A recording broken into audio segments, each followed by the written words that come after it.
তোমাদের মুখের সাথে কাজের কথা কিন্তু মিল থাকার খুবই প্রয়োজন। কেন বলছি, যদি তুমি মুখে একরকম বলো আর তুমি কাজে অন্যরকম করো, তাহলে কিন্তু মানুষ তোমাকে বিশ্বাস করতে চাইবে না। তো আজকের যে গল্পটা আমি তোমাদেরকে বলতে চাচ্ছি না, সেই গল্পটাও সেই এই বিষয়টা নিয়ে। তো চলো বন্ধুরা, টাইম ওয়েস্ট না করে মূল গল্পে চলে যাওয়া যায়। তো জানো বন্ধুরা, একটা বনে একটা শিয়াল থাকে। তো শিয়ালটাকে একদিন কতগুলো শিকারী তোমার মারার জন্য বনে এসেছে।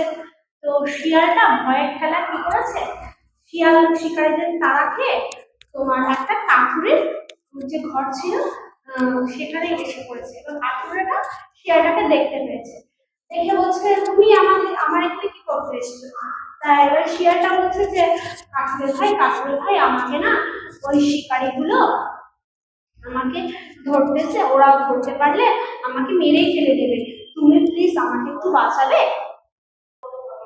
এবার শিকারী বলছে আমি তোমাকে কি করে বাঁচাবো, বলে কি তুমি চাইলে আমাকে বাঁচাতে পারবে, বলে কি করে, বলে কি তোমার ওই ঘরটা আছে না, আমাকে ওই ঘরে প্লিজ একটু আসতে হবে। মানে শিয়াল তো শিয়ালের ভাষায় আমি বলছি না, তুমি প্লিজ একটু বললাম, কিছু মনে করো না।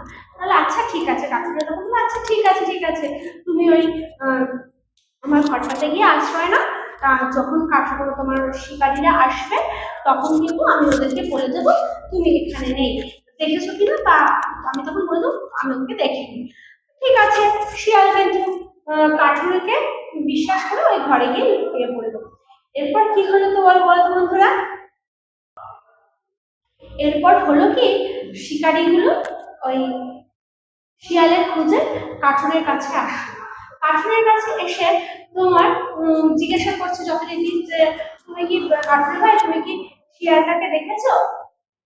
কাঠুরে কিন্তু বলছে না না আমি দেখিনি, কিন্তু ইশারা তোমার শিকারীদের বললো, মানে এরকম ভাবে বলছে যে আমার ওই ঘরের মধ্যে লুকিয়ে আছে।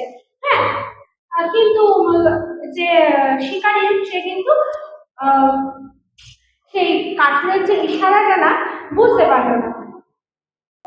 তো শিকারীগুলো যথারীতি বুঝতে না পেরে চলে গেল ওখান থেকে। এরপরে কাঠুরেটা শিয়ালটাকে ডাকলো যে তোমার শিকারীরা এখন চলে গেছে, তুমি এখন বাইরে বেরিয়ে আসো।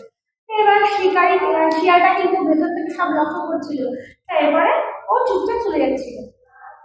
যাওয়ার সময় এবার কাঠুর বলছে তুমি তো আচ্ছা বেইমান, বলে কি কেন কি বেইমানি কি করলাম, যে আমি তোমাকে আশ্রয় দিলাম, তো শিয়াল তোমার কাঠুরের কাছে মানে শিকারীদের কাছে তোমার কথা বললাম না, তুমি আমাকে একটা মানে থ্যাংকসও বললে না, ধন্যবাদও বললে না, তাহলে কি তুমি বলেছো মুখে যে আমি তোমার সাহায্য করবো, কিন্তু তোমার কাজে কিন্তু সেটা করোনি।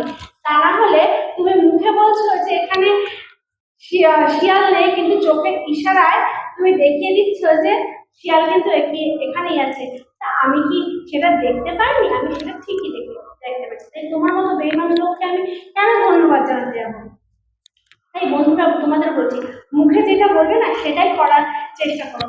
ওই লোকের কাছে আলফাল বকে তোমার লোকের সাথে বেইমানি করে বা নিজের কাজের সাথেও ক্ষতি করে লাভ নেই।